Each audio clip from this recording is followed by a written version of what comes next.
Hi, welcome to the Guided Choices for PE presentation. My name is Mrs. Jones. I'm the subject leader for PE. I'm just going to go through the two different options that you have for PE for Key Stage 4. We've had GCSE PE and Vocational PE. I've put my email address at the end so that if you have any questions about this, then you can email me. Okay, I will start the presentation now.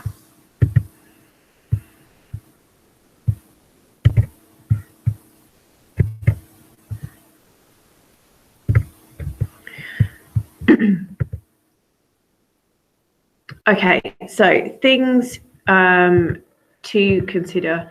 Obviously, I said we have GCSE PE and you have Vocational PE as kind of optional pathways for Key Stage 4, but we also still will do core PE. So learners will still carry on with core PE all the way through, whether they pick PE as an option or not.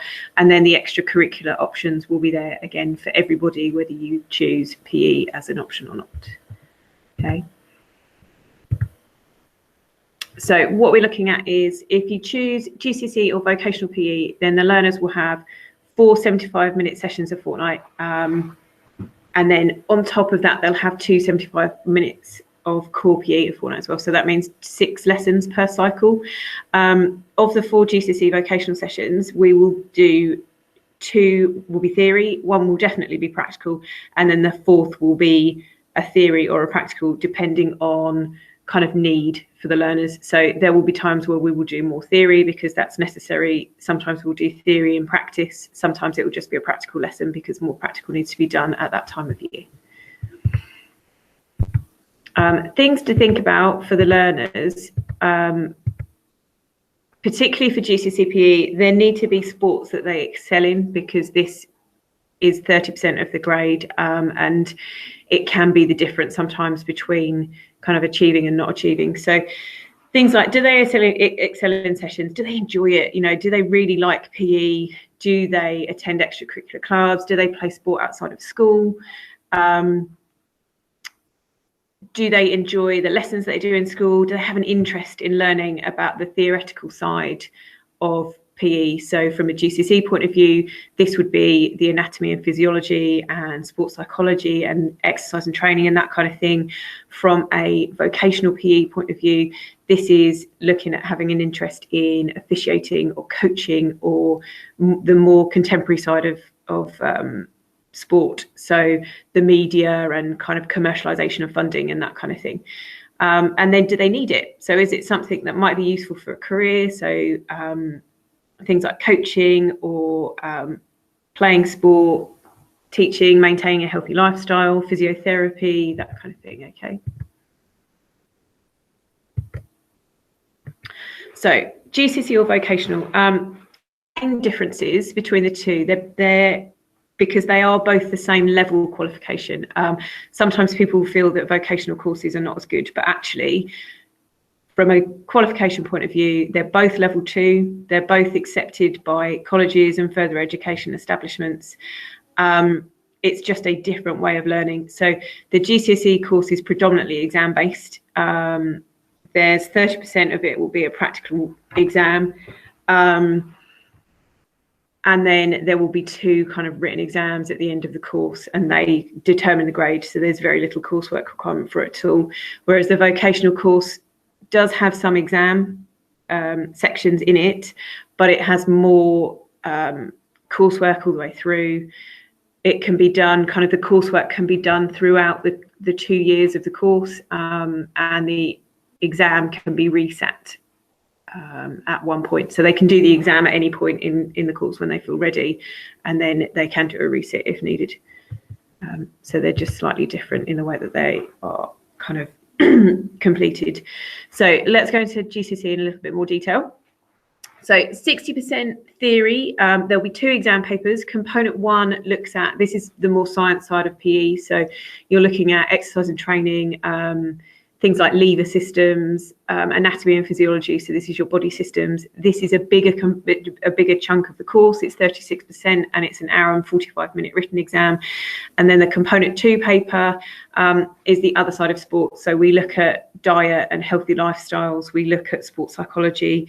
We look at media, sponsorship, kind of sporting behaviours, that kind of thing. So this is slightly smaller section of the course. It's 24% overall, and it is a 1 hour and 15-minute written exam.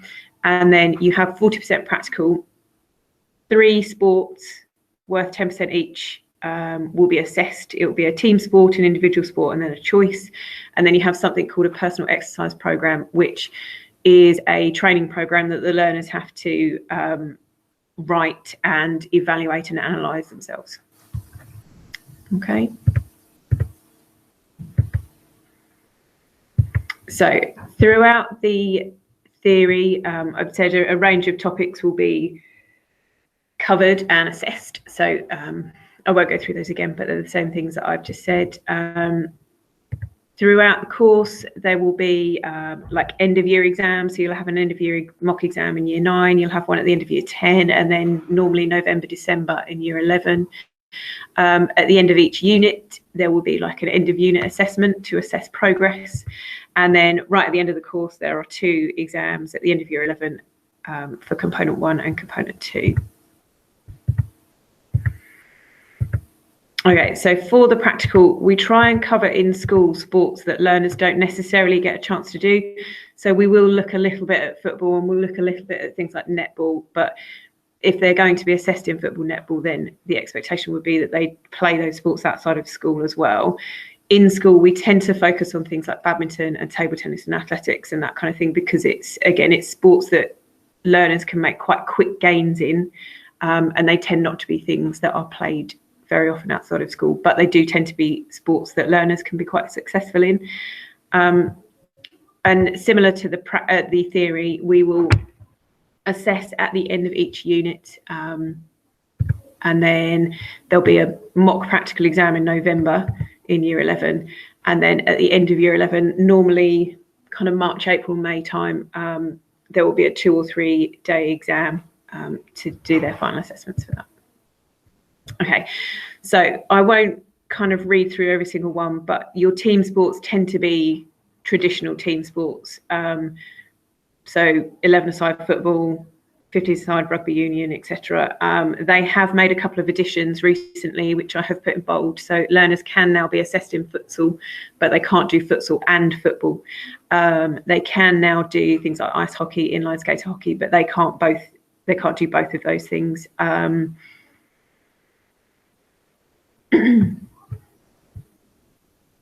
And then individual sports. So the individual sport list is slightly bigger. There are lots of the individual sports that we don't offer in school, but as long as learners are able to get videos of themselves with guidance from the PE department, then this is something that they can still be assessed in. So things like boxing would need to be done outside of school, cycling, canoeing, diving, golf, gymnastics, equestrian, kayaking, that kind of thing. Whereas in school, we can look at things like badminton, we can do athletics, we can do dance, we can do table tennis, we can do tennis, we can do trampolining, whereas most of the others would need to be done outside of school.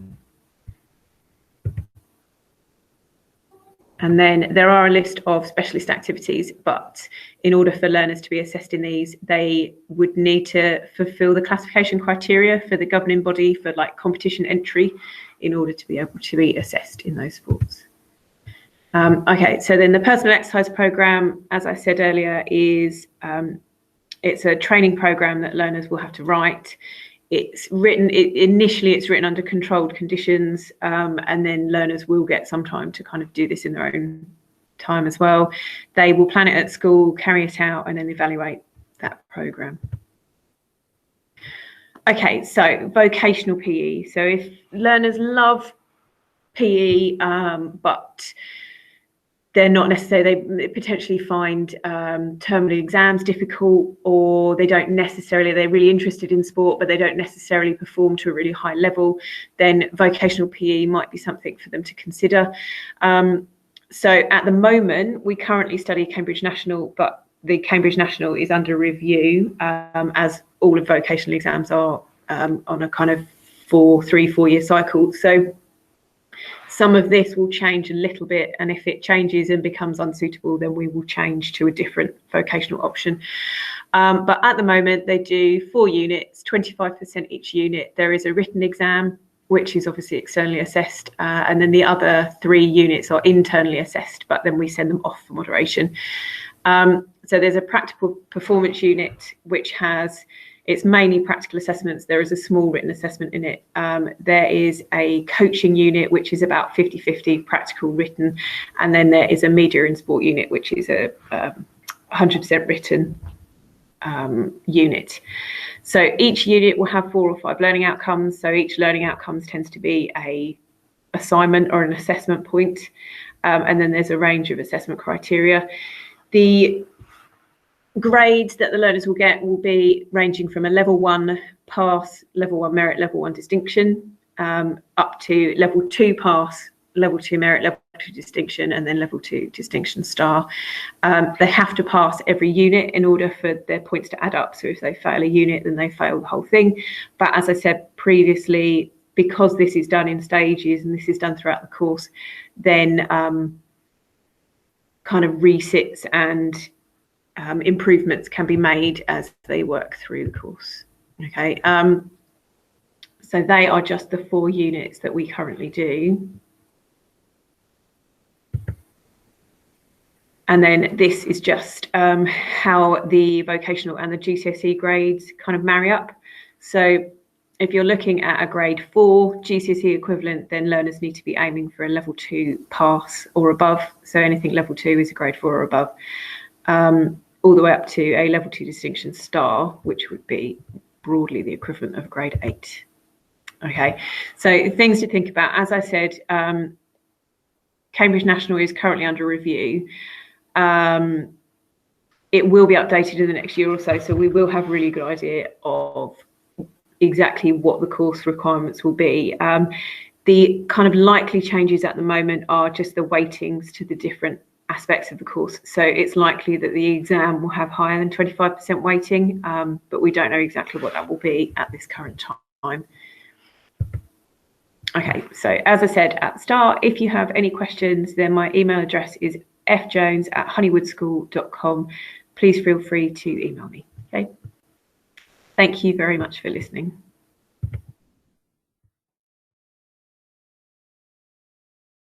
Hello, my name is Ashton Newley and I'm Lead PE Ambassador. Hello, I'm Karen Taylor and I'm one of the PE Ambassadors. And I'm Lauren Evans and I'm also a PE Ambassador. GCSE PE is personally my favourite subject. The teachers are kind and encouraging and are always up for a laugh. The subject involves a theory element as well as practical lessons. There's a variety of sports you will participate in, suitable for every single one of you. In the future, I'm planning on pursuing a career as a physiotherapist. The range of sports you can participate in when taking GCSE PE is outstanding. Each sport is well organised and the sessions are adjusted to the pupils as individuals. You are encouraged to try your hardest at each sport, however, strengths and weaknesses are taken into consideration by the teachers. We are very lucky as a school to have the chance to experience as many sports as we are able to at Honeywood. It is beneficial for us as learners to have a wide range of sports available because we are always looking to try our best, develop our skills significantly, and therefore encourage us to join a club available both inside and outside of school. As you may know, the subject will cover both a theory and practical element. Your grade will be split up into 60% theory, 30% practical, and 10% coursework. In your practical assessment, you will have the choice of 3 sports, 1 being a team sport, 1 an individual sport, and the 3rd of your choice. This option does not need to be the sport you cover within school. For example, out-of-school sports such as horse riding and skiing are available to you. Within the theory element, you will learn a vast amount of content, such as the role of your body and how this can be applied to physical activity. Social issues, psychology, training techniques, and sport in the media are covered as well. Coursework is a key part of your grade, which gives you the opportunity to showcase all of your knowledge, applying it to a sport of your choice. GCSE PE has so many benefits: social, mental and physical. It is such a vast subject that covers many key areas along with crucial life skills such as team working, goal setting and communication. GCSE PE opens up a huge range of opportunities at both college and in future jobs. These opportunities include being a personal trainer, a sports teacher, events manager, a health and nutrition planner, a physiotherapist, not to mention being an athlete in the sport you are passionate about, and many, many more. There are many colleges and chances after Honeywood to continue your love for physical activity, continuing to develop your skills at specific colleges focused on your passion. I chose GCSE PE because since I was young, I've always been a very sporty person. I also wanted the chance to experience new sports. As well as this, I now have a good understanding of the theory element and how our bodies work when performing. I also knew that taking GCSE PE as one of my options would benefit me in many ways and open up so many opportunities when going into college and further in the future. I chose this subject because I've always been intrigued by sport and the body. It is something that I've always wanted to cover, knowing that if I did not know what I wanted to do in the future, this would give me a wide range of relevant knowledge as it covers so many different aspects. All the teachers are great and are easy to talk to if you need help with anything. Going into the subject, the teachers provide guidance and support. Therefore, I never felt unsure or uncomfortable. We really encourage you to take this truly enjoyable subject that will not only help and develop your social, physical and mental health, but will open up endless opportunities for you. Thank you for listening. Thank you.